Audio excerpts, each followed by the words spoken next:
បងខ្ញុំមានបានកំងណាបងកាន់នេះកំងឲ្យបង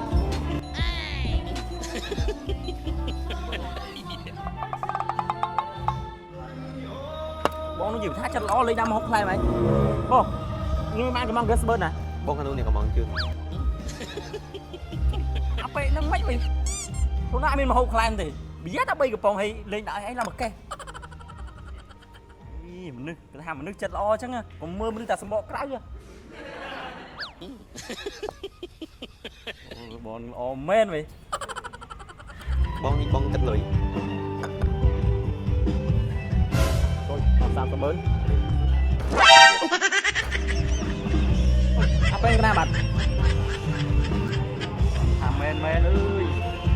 គេថាខ្ញុំទុកចិត្តអាកញ្ញាកុំចាច់បងអាទឿដល់ពេលហ្នឹងបងបានមែនអស់30ម៉ឺនជាង